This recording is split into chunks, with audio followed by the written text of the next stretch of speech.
अस्सलाम वालेकुम। आज हम हाज़िर हैं आपके साथ एक नई वीडियो लेकर। दुनिया भर में आजकल मुसलमान ईद उल फ़ितर मना रहे हैं, तो इस मौके पर हम आपके साथ हाज़िर हैं ईद पर खाए जाने वाले मुख्तलिफ़ खाने जो कि दुनिया भर में इस्तेमाल किए जाते हैं। दुनिया भर के मुसलमान रमज़ानुल मुबारक के बाद ईद उल फ़ितर का एहतमाम करते हैं और दुनिया भर में मुख्तलिफ़ खाने बनाए जाते हैं जिससे ईद की खुशियों का मज़ा दुबाला किया जाता है। इस वीडियो में हम आपको दुनिया के मुख्तलिफ़ मुसलमान ममालिक से उन खानों के बारे में बताएंगे जो कि ख़ास तौर पर ईद उल फ़ितर के मौके पर बनाए जाते हैं। सबसे पहले हम जिस डिश के बारे में बात करेंगे उसका नाम है अफ़गानी बोलान, और ये डिश अफ़गानिस्तान में ईद उल फ़ितर के मौके पर बनाई जाती है। बोलान एक तरीके का स्टफ़्ड पराठा है जिसमें मुख्तलिफ़ तरह की सब्ज़ियाँ, आलू वग़ैरह और धनिया की स्टफ़िंग करके इस पराठे को बनाया जाता है। अब हम बात करेंगे टजीन डिश के बारे में। ये डिश मुसलमानों की बहुत पुरानी डिश है जो कि हारून अल रशीद के वक्त से बनाई जाती है। इस डिश का ज़िक्र कहानियों की मशहूर किताब अलिफ लैला में भी पाया जाता है। इस डिश की सबसे ख़ास बात यह है कि इसको पकाने के लिए एक ख़ास मिट्टी का बर्तन इस्तेमाल किया जाता है जिसका ढक्कन कोन नुमा शक्ल का होता है। रवायती तौर पर इस डिश को कोयलों पर पकाया जाता है, मगर आजकल के मॉडर्न दौर में इसे चूल्हे पर भी पकाया जाता है। इस डिश में दुम्बे का गोश्त या चिकन का गोश्त मुख्तलिफ़ सब्ज़ियों के साथ मिलाकर पकाया जाता है। ये एक बहुत ख़ास डिश है जो कि बहुत ही ख़ास मौक़ों पर पकाई जाती है। अब हम बात करेंगे आज की तीसरी डिश के बारे में जो कि बहुत से मुख्तलिफ़ ममालिक में बनाई जाती है, मगर ख़ास तौर पर ये रशिया, वस्ती एशिया या मिडल ईस्ट वगैरह में इस डिश को ख़ास तौर पर बनाया जाता है। और ये एक डम्पलिंग की तरह की डिश है जिसे मंती कहा जाता है। इस डिश में दुम्बे या गाय का गोश्त इस्तेमाल किया जाता है और आटे की बनी हुई एक गोल पट्टी से इसे लपेट दिया जाता है और डम्पलिंग की तरह की शक्ल दे दी जाती है।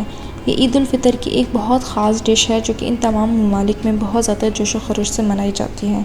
मंती ना सिर्फ गोश्त बल्कि मुख्तलिफ़ सब्ज़ियों की फिलिंग के साथ भी बनाई जाती है और इसके साथ लाल मिर्च की एक सॉस इस्तेमाल की जाती है जो कि इसका मज़ा दुबाला कर देती है। और अब हम बात करेंगे ईद की एक बहुत ख़ास डिश की जिसका नाम है बिरयानी। ये डिश पाकिस्तान, इंडिया, बांग्लादेश और बहुत से मुख्तलिफ़ इंडियन कॉन्टिनेंट के ममालिक में ख़ास तौर पर त्योहारों पर ज़रूर बनाई जाती है और इन इलाक़ों में ईद उल फ़ितर बिरयानी के बग़ैर नामुकम्मल है।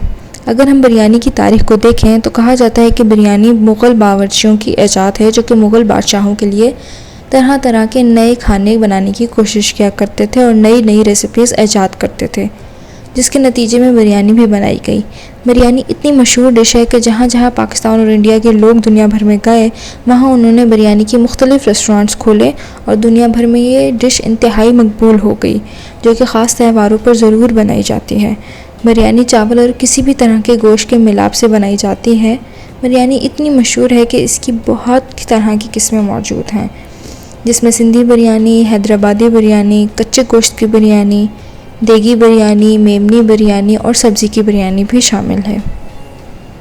अब हम बात करेंगे शामी कबाब की जो कि पाकिस्तान, इंडिया, बांग्लादेश, ईरान, अफ़गानिस्तान और अज़रबैजान में बनाए जाते हैं। शामी कबाब गाय के गोश्त के कीमे से बनाए जाते हैं और ये इंतहाई मशहूर कबाब है। शामी कबाब पुदीने या धनिए की चटनी के साथ पेश किए जाते हैं और ईद उल फ़ितर पर ख़ास तौर पर ये शीर खुरमे के साथ पेश किए जाते हैं।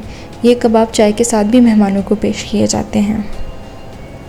अब हम बात करेंगे एक ऐसी डिश की जो कि इराक़ में ईद उल फ़ितर के मौके पर पकाई जाती है और इसका नाम है कूज़ी। ये डिश दुम्बे के गोश्त और चावलों के साथ मिलाकर बनाई जाती है। रिवायती तौर पर दुम्बे के गोश्त में चावल और मुख्तलिफ़ तरह के मेवाजात इस्तेमाल किए जाते हैं और इसे पकाकर चावलों के ऊपर रखकर सर्व कर दिया जाता है। अगर हम रिवायती तौर पर देखें तो इस डिश को ज़मीन खोद कर गड्ढे के अंदर रख कर और ऊपर कोयला रख कर बनाया जाता है जिससे बहुत ही ज़बरदस्त कोयलों का जायका आ जाता है। इस डिश को ख़ास तौर पर बहुत ही ख़ास मौक़ों और त्योहारों पर पूरे मिडल ईस्ट में बनाया जाता है। अब हम इराक़ की एक बहुत मशहूर और ख़ास डिश दजाज बिल बहर असफर के बारे में बात करेंगे, जिसे चिकन और चावल के ज़रिए बनाया जाता है। इस डिश में चिकन को मुख्तलिफ़ मसाले लगाकर रोस्ट किया जाता है और चावलों के ऊपर रखकर इसे पेश कर दिया जाता है। ये भी इंतहाई मज़ेदार और इंतहाई मशहूर इराक़ी डिश है, जो कि ख़ास तौर पर जैसे कि ईद उल फ़ितर पर पकाई जाती है और मेहमानों को पेश की जाती है।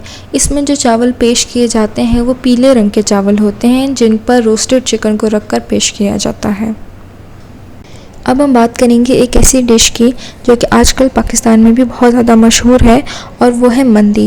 मंदी की शुरुआत यमन से होती है और यमन में इस डिश को सबसे पहले बनाया गया और फिर ये डिश मिडिल ईस्ट के मुख्तलिफ़ ममालिक में फैल गई।